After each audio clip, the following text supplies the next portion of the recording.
नमस्कार। भोजपुरिया टॉक के ए अंक में आप सबके स्वागत बा। आज हमनी के जोन चर्चा के विषय बा वो पाकिस्तान से आइल एगो कबूतर बा। पाकिस्तान से कुछ दिन पहले एगो कबूतर आइल रहे जो कि काफ़ी चर्चा के विषय बनल रहे अखबार में, और ओकरा नेशनल मीडिया से ज़्यादा इंटरनेशनल मीडिया कवर देले रहे। तो आज हमनी के वही मुद्दा पे चर्चा कइल जी। अगर आप सब अभी तक चैनल के सब्सक्राइब नहीं कीजिए कैले तो कल ही जा, भोजपुरी के समर्पित चैनल बा। देखिए, ये जोन पाकिस्तान से कबूतर आवे वाला घटना बा, ये एह साल कोनो नया घटना ना है।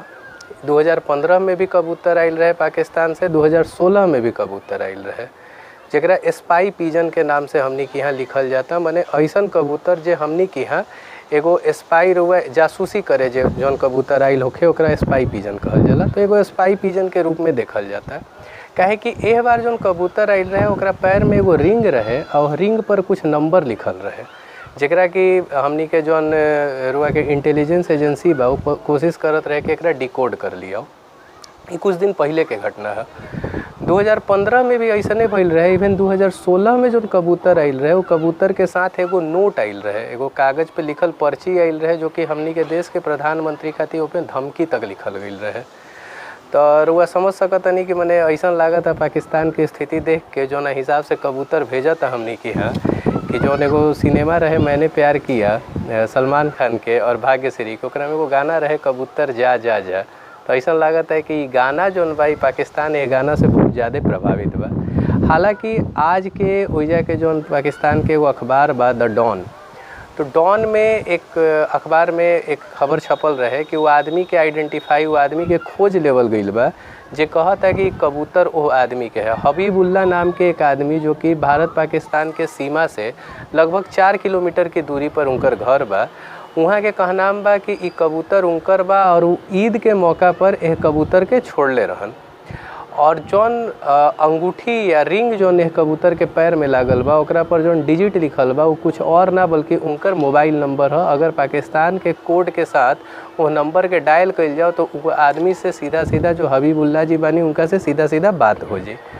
तो खैर वहाँ के सफाई दे देनी। इवन वहाँ के इहो कह देनी कि ये कबूतर के मने एगो रुआ कह सकतनी कि निवेदने करके कहले बानी कि कबूतर के वापस दे देवे के चाहिए। साथ साथ कहनी कि जब हमनी के यहाँ से और एयर कमांडर अभिनंदन जी रही, एयर कमांडर के वापस भेजल जा सकता था, का आपके यहाँ से एगो कबूतर वापस नहीं भेजल जा सकत। ये तो मान ली बाद के विषय बा, लेकिन सोचे वाला चीज़ बा कि कठुआ क्षेत्र जो कि कश्मीर के एरिया बा, कश्मीर हमेशा से एगो अंग्रेजी में कहावत बा एन एपल ऑफ डिस्कॉर्ड, मतलब कलह की वस्तु। कलह नहीं जा कह सकत, मने हमनी के मान सम्मान के बात हो गई। तो कश्मीर हमेशा से भारत और पाकिस्तान के बीच में एगो लड़ाई झगड़ा के कारण रहल बा। तो वो स्थिति में अगर एह तरीका के कोई गतिविधि होखता तो ये चीज़ जौन बा चर्चा के विषय बा, एकरा पर चर्चा होके के चाहिए। मने यह चीज़ के इतना आसानी से ना छोड़ देवे के चाहिए। खैर वहाँ के यह बात के कह देनी। अब देखिए हमनी के यहाँ से का विचार देवल जाता है। और आजकल ह्यूमन इंटेलिजेंस से ज़्यादा जानवर के एह तरीका से चलन हो गई बा। बहुत सारा देश दूसरा देश पर स्पाई यानी कि जासूसी करे खातिर जानवर के ट्रेंड करेला। एक अखबार में हम पढ़नी कि जौन आजकल फतिंगा अवतरी सन, रुआ सुनत हो कब कि बहुत जगह पे फतिंगा के बाढ़ जखा मने एकदम बहुत सारा ज़्यादा संख्या में फतिंगा एक राज्य से दूसरा राज्य जातरी सन। तो वो फतिंगा के भी जौन उत्पत्ति बा वो पाकिस्तान के बलूचिस्तान इलाका में होखेला, ठीक ना। हैचिंग एगो प्रोसेस कहाला विज्ञान में, जोना में अंडा से कोई जीव जंतु के निकले के प्रोसेस के हैचिंग कहल जाला। तो ये जोन हैचिंग होला वो फतिंगा के, ये जोन अंडा से निकले वाला जोन क्रिया विधि होला ये पाकिस्तान के बलूचिस्तान में होला। तो वो लोग पे भी वो जोन फतिंगा भी जोन आवत तरी सन, सब फतिंगा पर भी एगो टेस्ट होखे के चाहिए। काहे कि कोई भी चीज़ हो सकता, मान ली कि यही के माध्यम से कोई चीज़ भेजल जा सकता।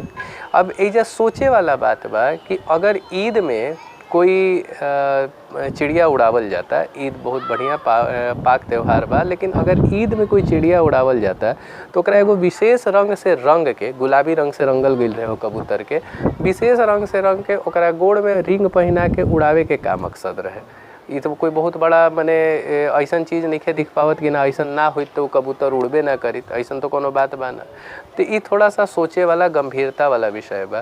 खैर आखिर में मने वीडियो के ख़त्म करत करत हम यह कहब कि मने हमनी के पड़ोसी देश जौन बा हमनी के भारतीय बॉलीवुड से बहुत ज़्यादा प्रभावित बा, गाना के बहुत सीरियस लेता। बाकी आप सबके चैनल बा, भोजपुरी के समर्पित चैनल बा, अपन राय सलाह मशवरा जो भी देवे के बा नीचे कमेंट करके दिखी जा, वीडियो के शेयर करी जा, सब्सक्राइब करी जा, आपन समझी जा। गोड़ लागते।